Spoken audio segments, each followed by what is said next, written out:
Bien, vamos a comenzar este módulo viendo todo lo referente a sistema nervioso, que por un lado vamos a tener lo que es sistema nervioso central, periférico, y sistema nervioso autónomo, obviamente también.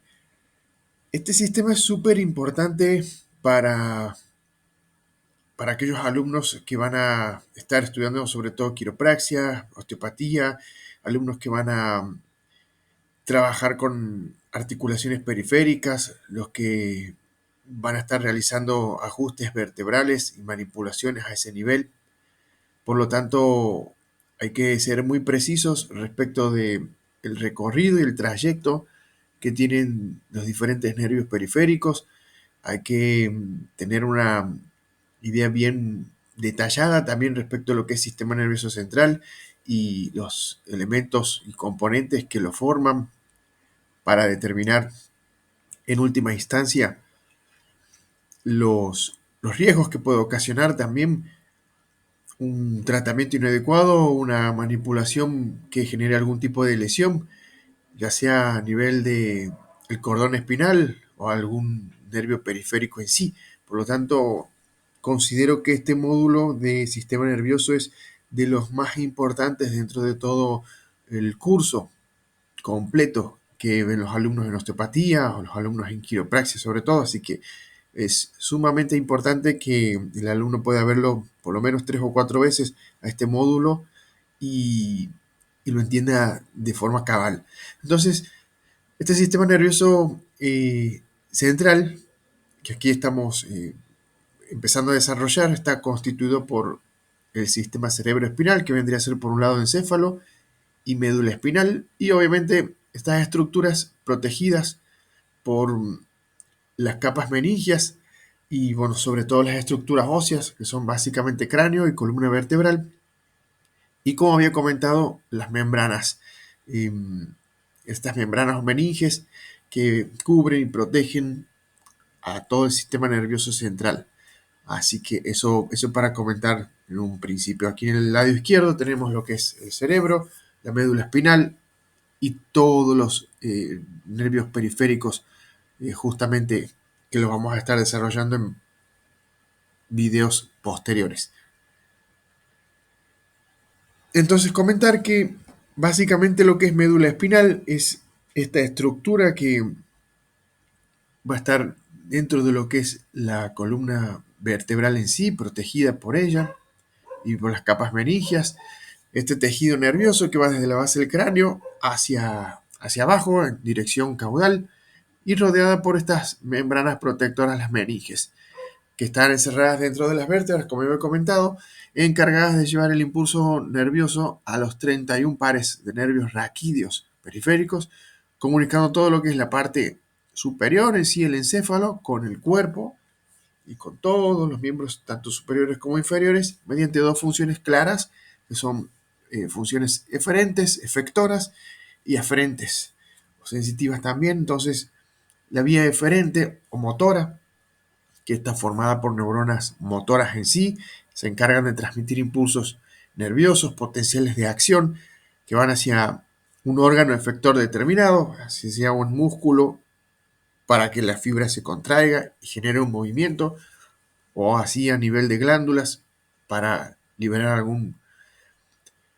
algún tipo de sustancia o humor. Entonces, el cerebro es el que le ordena básicamente a los órganos efectores realizar una determinada función o acción, llevando los impulsos hacia el tronco, cuello y extremidades. Y obviamente el efector es la estructura encargada de llevar a cabo la acción frente a este estímulo del potencial de acción. Estos efectores son por lo general regulados en la mayoría por reflejos. El acto reflejo es el que permite a todo nuestro cuerpo alejarse de cualquier objeto o sustancia peligrosa, por mecanismo de supervivencia sobre todo, al provocarse el estímulo, la parte comprometida que se aleja antes de sentir algún tipo de dolor. Por otro lado tenemos la vía aferente o sensitiva. Esta discurre desde todo lo que es la periferia del cuerpo hacia el centro, habitualmente mediante conexiones entre neuronas. Conduce todo lo que sea impulsos nerviosos desde el receptor mismo hacia el sistema nervioso central. Estas vías sensitivas están controladas por una única neurona que está ubicada en el sistema nervioso periférico, ya sea a nivel de un ganglio craneal o raquídeo. Y todas las sensaciones sensitivas son llevadas desde tronco, cuello y extremidades hasta el cerebro. Aquí podemos estar viendo un esquema donde vemos como arista lo que es el sistema nervioso en sí, dividido por central y periférico, donde en el central vemos lo que es médula espinal por un lado, que acabamos de comentar, y el encéfalo por otro, donde por un lado en el encéfalo vemos lo que es el cerebro, con los dos hemisferios, derecho e izquierdo, el diencéfalo, que está formado por el tálamo, el hipotálamo con su hipófisis y el epitálamo con la epífisis. Vemos también lo que es el tronco del encéfalo, aquí vemos el mesencéfalo, el puente y el bulbo raquídeo, sobre todo para las funciones vitales de respiración y la parte cardiovascular también. Y obviamente el cerebelo, con esa función sobre todo del equilibrio y los movimientos finos, que también tiene dos hemisferios, una vermis y pedúnculos, que lo vamos a estar viendo también en videos posteriores. Como he comentado también, el sistema nervioso periférico tiene por un lado la parte del soma, una parte voluntaria, ¿sí? Somática, que vienen siendo los nervios craneales o pares craneales, que son 12, los vamos a estar viendo más adelante también, y los nervios espinales o raquídeos periféricos, que son 32. Bien, y por otro lado el sistema nervioso visceral autónomo, con una vía eferente, efectora, dividida en la parte simpática y parasimpática, con los ganglios y sus nervios en sí, y la parte aferente con los varoreceptores y los quimiorreceptores también. Entonces, como comentábamos, el sistema nervioso central, habíamos dicho entonces encéfalo y médula espinal, protegidos por tres membranas que son la dura madre, pía madre y aracnoides. Bien, entonces estas meninges son las que protegen estos elementos nobles que vienen siendo encéfalo y médula espinal. Aquí podemos estar viendo un poco lo que es la pía madre, que vendría a ser la capa más interna, la aracnoides, que es la capa media, y la dura madre es una bicapa, que es la más externa en sí. Todos los órganos del sistema nervioso central, ya sea lo que es cerebro y médula espinal, están cubiertos por estas capas. Así que básicamente son fundamentales, y sobre todo también por la función que tienen a cabo los líquidos mismos. Son el líquido cefalorraquídeo, para una función de amortiguación, sobre todo para los golpes, traumatismos a ese nivel. Todo por cuestiones de función protectora, básicamente. Así que las meninges son estas estructuras que muchas veces están involucradas en patologías como la meningitis, en la inflamación de estas capas, y que en algunos casos puede ser severa y compatible con la vida. Entonces, aquí estamos viendo un poco más detallado el esquema. Este sistema nervioso central, que por un lado habíamos dicho que tenemos el cerebro con sus dos hemisferios, después tenemos el tronco encefálico o tallo con el mesencéfalo, el puente baróleo, el bulbo raquídeo, así en ese orden, y el cerebelo en su parte posterior para las funciones sobre todo que tienen que ver con el equilibrio en sí. Las células que forman el sistema nervioso central se disponen de tal forma que dan lugar a dos formaciones muy características, que por un lado son la sustancia gris, que está formada por los cuerpos neuronales y, bueno, básicamente regulan los movimientos voluntarios y las funciones intelectuales más elevadas. Y la sustancia blanca, formada por fibras nerviosas, que son las prolongaciones cortas y largas de las neuronas, que son básicamente axones y dendritas. Aquí en este esquema un poco más detallado vemos el diencéfalo, el cerebro medio, la glándula pituitaria, vemos el cerebelo en color violeta, el puente baróleo, bulbo raquídeo, médula espinal, el tronco encefálico en sí. ¿Qué más podemos comentar del sistema nervioso central? Bueno, básicamente decir que los huecos de estos órganos, que están llenos de un líquido incoloro, que vendría a ser el LCR, que es el líquido cefalorraquídeo, tienen por lo menos 4 funciones básicas, que son la de brindar un medio de intercambio a determinadas sustancias, elimina productos residuales, mantiene el equilibrio iónico y sistema amortiguador mecánico para los traumatismos, como había comentado también.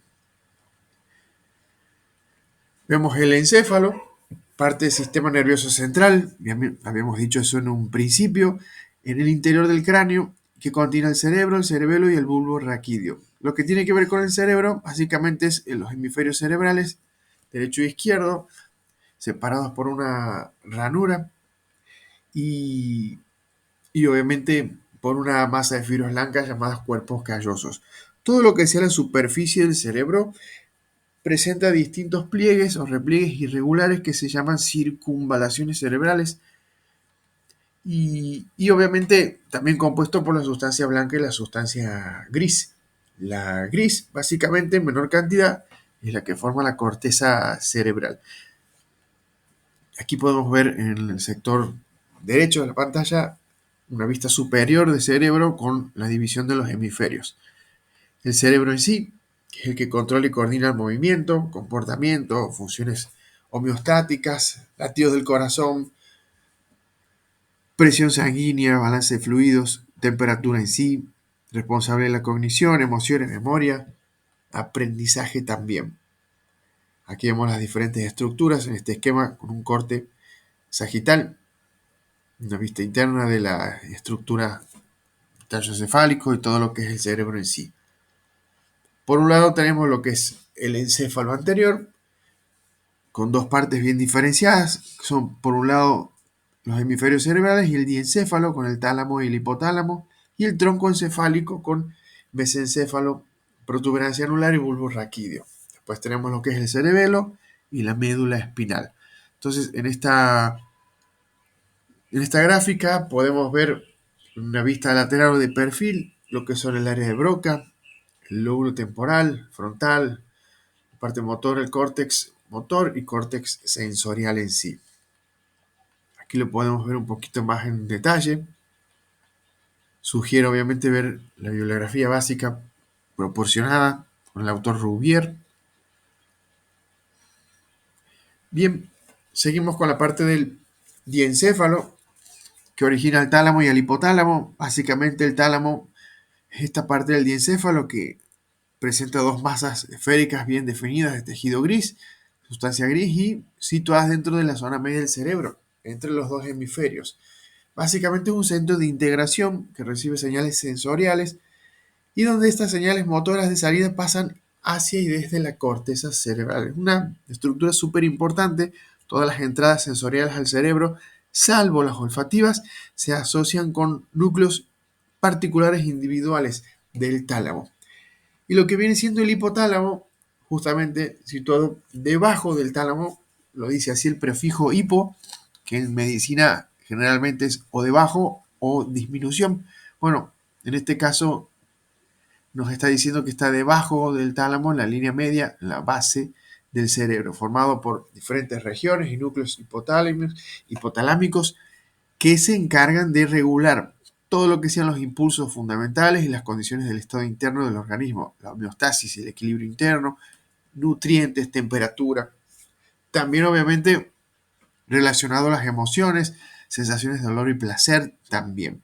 Y formado por obviamente distintas regiones que habíamos comentado básicamente para la homeostasis y el equilibrio interno del cuerpo.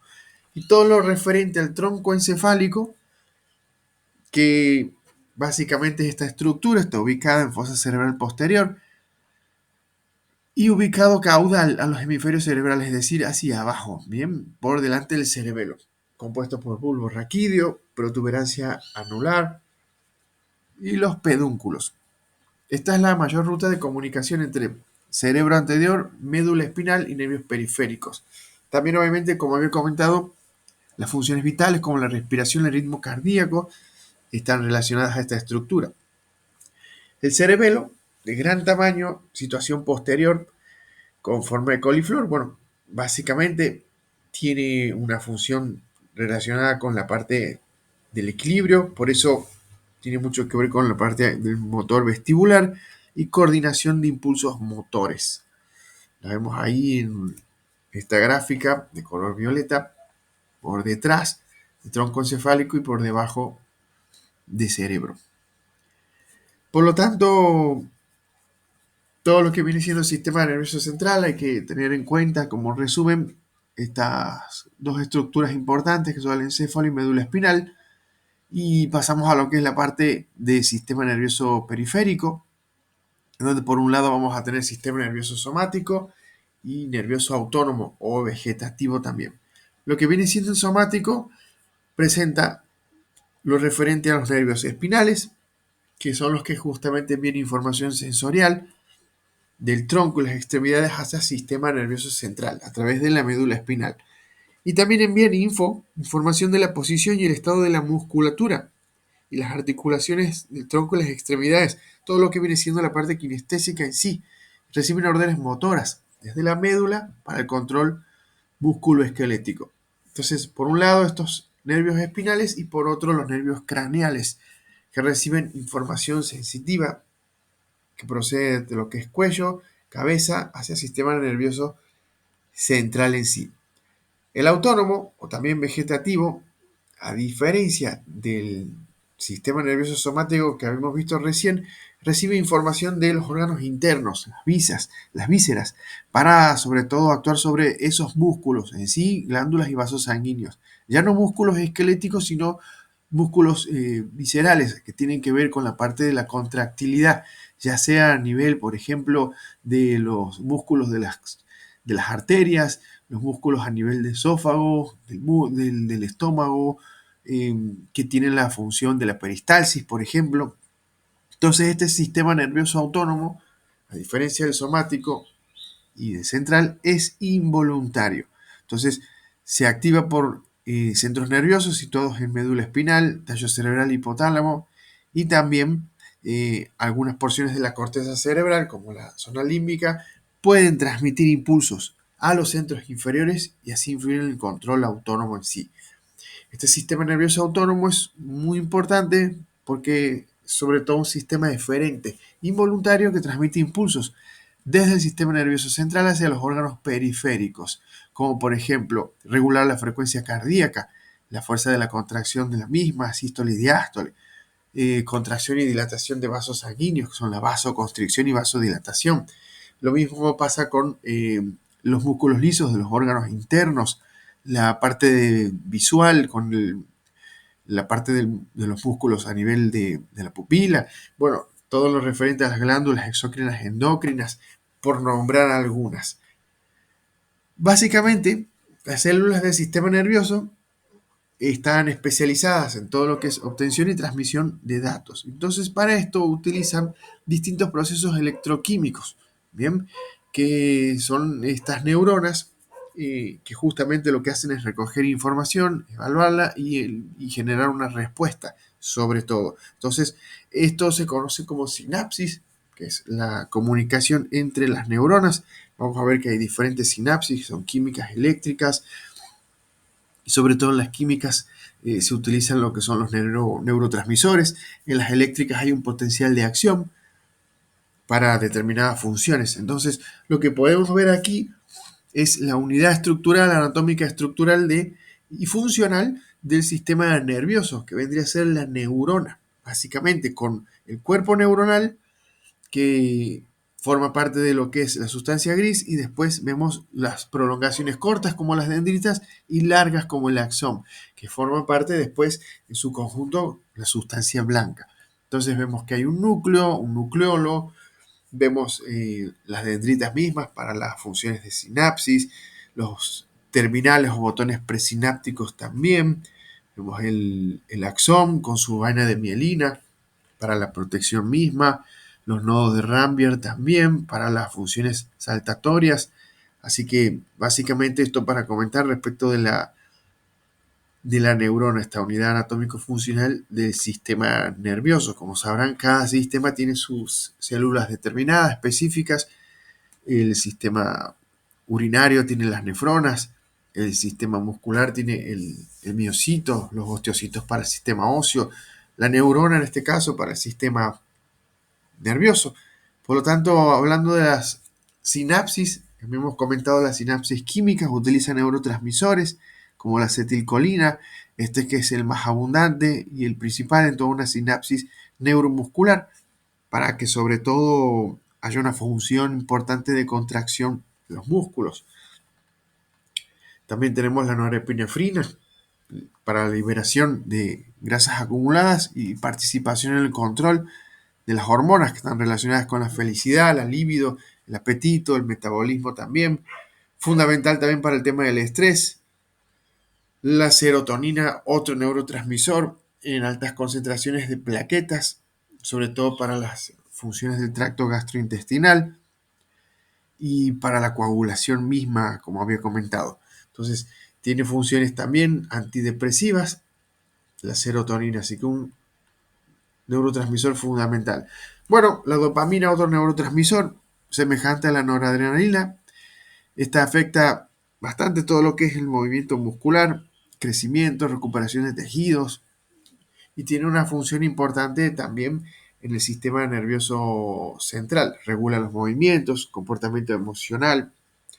Todos los niveles bajos de dopamina causan depresión y se cree que también enfermedad de Parkinson. Así que fundamental este neurotransmisor como para tenerlo en cuenta. Entonces, básicamente hemos estado haciendo una breve introducción del sistema nervioso central para comentar que este sistema es clave para comenzar a entender de forma cabal cómo se va integrando este sistema al resto de los sistemas. Aquí estamos viendo nervios periféricos. Siempre en las ilustraciones vamos a ver de color amarillo los nervios. Lo vemos aquí integrado al sistema óseo, pero si eliminamos esta parte, vemos ahí lo que es cerebro y médula espinal, viene siendo lo que es sistema nervioso central. La parte periférica son todos los nervios, estos colores amarillos que estamos viendo ahora. Si hacemos clic en una sección, vemos a la dura madre y en este mismo software nos brinda sobre todo información teórica referente a las capas meningias, pero como ya lo hemos repasado, no lo vamos a ver de vuelta aquí, simplemente para verlo un poco más en detalle, pero esquemáticamente, para entender lo que es sistema nervioso central, por un lado con cerebro y médula espinal, y sistema nervioso periférico con separado de lo que es la parte somática por un lado, motora, y la parte autónoma, ¿bien? Sistema simpático y parasimpático también. Entonces, si nos vamos un poco al detalle, vamos a empezar a ver que hay diferentes ramas comunicantes aquí, plexos nerviosos, cervicales, dorsales, lumbares, coccigios. Aquí podemos ver el par craneal número 9, glosofaringio. Le sugiero al alumno que pueda descargarse el software para poder estudiarlo de esta forma, eh, entendiendo el trayecto sobre todo y la dirección de este tipo de nervios y qué función tiene, con qué músculos está relacionado, con qué miotomas está relacionado también. Entonces, esto para comentar respecto de este módulo referente al sistema nervioso dividido en lo que es central por un lado, periférico por otro y